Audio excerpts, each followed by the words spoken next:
Good morning. It's January 3rd, day 3 of Vloguary for me. And I don't know if you can see, I might have to turn the camera here, but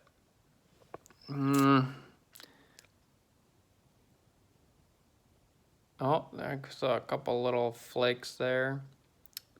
So yeah, it's been like 70 for the past week, and we are getting our first snow here in Raleigh. First snow of the year. Which, snow. For us Midwesterners, this is, it's literally just gonna like flurry for a little bit, a couple hours, and then fizzle out. But yeah, that's the big news for today. The other big news is that it is Monday. It's time to get back to work, time to get back to things, life. Fully out of vacation mode, which felt really good, but felt Finn. I think he kind of sees the flakes because he's been staring out the window for the past 10 minutes. Just kind of getting back to things here after I essentially clocked out for the past 2 weeks. I haven't even really been on Instagram or anything like that, just pretty disconnected. It's felt really good.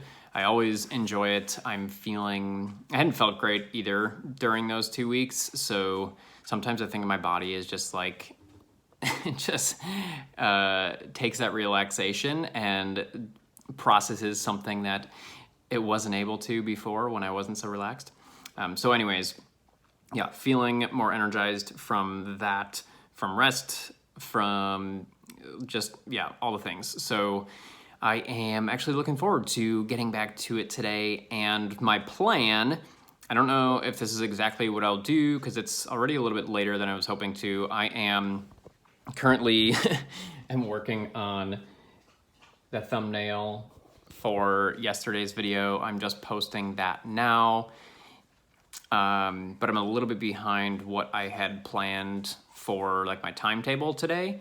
So with that though, the plan is to do some planning today, and I'm hoping to take you through some of that process. So it'll be interesting to see because these videos are taking me a while to edit, which they're only 10-minute videos, but this is still pretty new to me. And as I go into a week here and as I have more going on, it'll be interesting to kind of take this editing process into more of like my regular schedule of things. So yeah, basically all that to say, I am going to see what I can fit in today, but my hope is to share some of that process with you because I think for one, it'll be fun, but also I'm hoping that it's something that you will find valuable as well.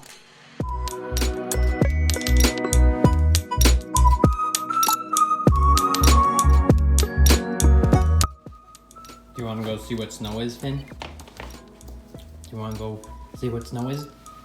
I'm actually really not excited about this because the backyard is wet because it poured all night, but here we go.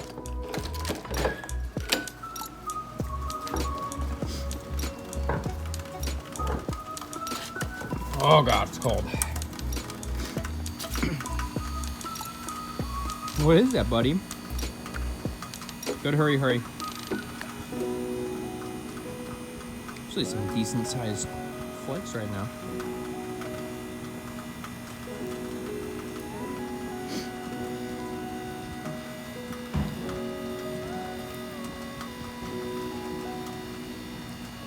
Okay, I wasn't prepped for this though. It was chilly. Once we were finished playing in the snow, aka me freezing my butt off and telling Finn to get in so that I could wipe his dirty paws, I sat down to start to plan my year from a more tactical approach, as I had mentioned before. During this time, I filled out the 12-week year framework, which I will be going over after this. But the idea here is really just to get down the actual things you will need to do in order to move towards your goals, in order to accomplish the things you want to accomplish, and to have a very clear path to do so. This process is not quick. It is something that you should take some time to do, and I definitely did, because you really need to get down each and every task and thing that you may need to do in order to move towards the things that you want. Yeah, if you watched the other day, these will look familiar to you. And so the process here is basically taking all of this and dump that, getting it onto something here that is tactical, like I said.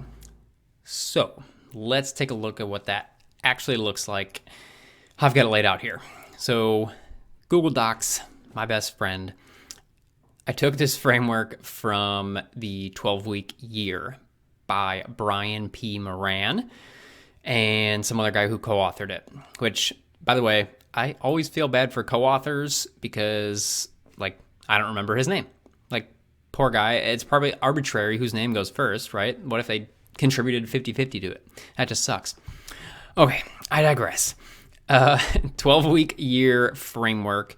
I read this a couple of years ago and really, really liked it. Used it for 2020, failed, and now I'm back on it. So I'm excited to jump into this, and I'll kind of share why.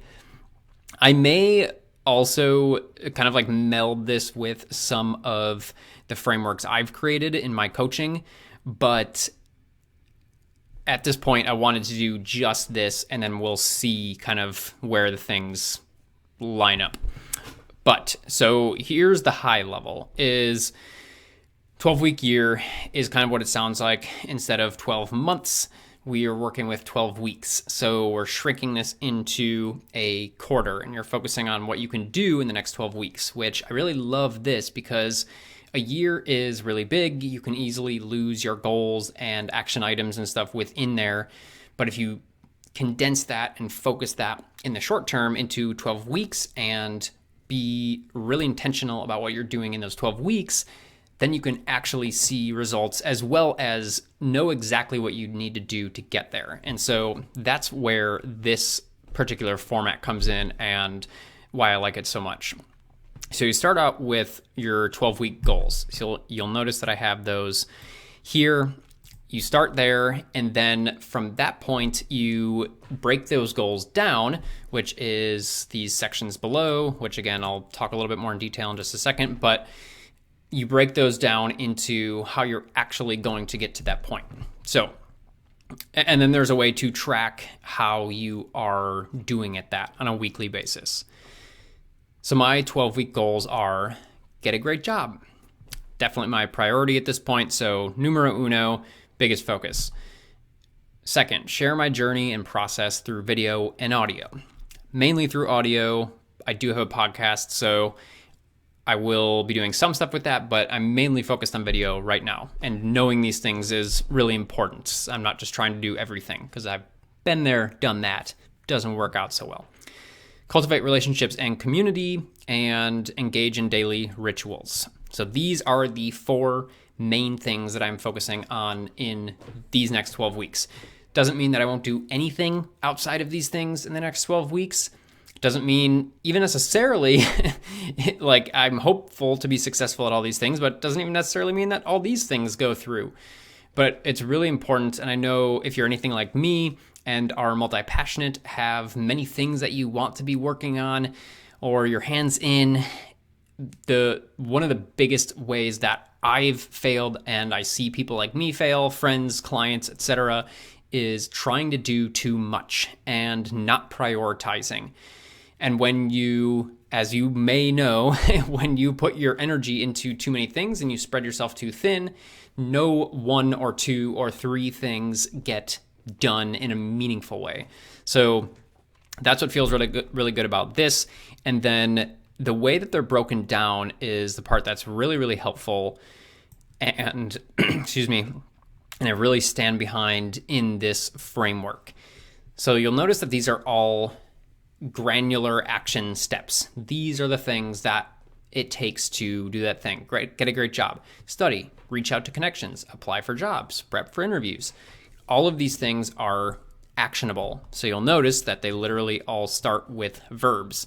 This is important, and this is actually how I create to-dos in my to-do lists as well, is start with a verb. I actually capitalize it in my to-do list just because it immediately kind of catches my attention that way, and then, whatever the rest of it is. So the second part of this, again, helpful, is when you are doing this. So you'll notice here, week 1 through 4. Obviously this changes if I get a job in week 2, and if I get a job or don't have a job in week 6, I will continue to do that. This will be updated, but this is kind of assuming that January is, I'm really just like buckling down and focusing on this and hopeful that I get a job by the end of the month. So you'll notice here then for some of these other ones, these timeframes are different. Weeks 5 through 8, each week. Some of them, let's see, go down here. And like this, create supplement routine, regimen, I guess. I like that word better. Week 1, so it's literally just 1 week. And the beauty of this is that once you take the time to do this, like it took me a while to do this afternoon, but once you take the time to do this, what you're doing each and every week in this 12-week year is straightforward. You know exactly what you have to do each and every week. So I talk about energy management a lot in my coaching and in my own life for people like me, big thinkers and deep feelers. This is really, really important. Like managing your energy for every human, but like for us specifically, that is really key. And so this is a way that there's always an energy leak when you are constantly trying to figure out, what do I need to do now? What do I need to do today? What do I need to do this week? So to have done all this legwork up front, the 1 to 2 hours that it takes initially, because it does take time it seems like, oh, you didn't write that much, it's not that bad, but it does take time to think through every single actual task that you will have to do regularly, or in order to make these things happen. The legwork is so worth it because you're conserving so much energy down the road because you know exactly what you need to do. On a Monday morning, then you get set up, you look at this and you write down the things that you need to do that week. Some of these things, in week 6, I will not have, hopefully, the get a job stuff. That'll already be done. And I can focus on some of these other things that are week 5 through 8 or whatever.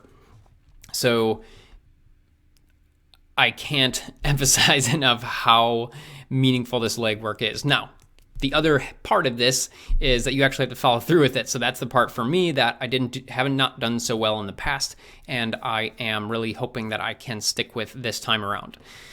Before I finish up my little walkthrough here, I think it's important to note that you also have these things that are called lead and lag indicators.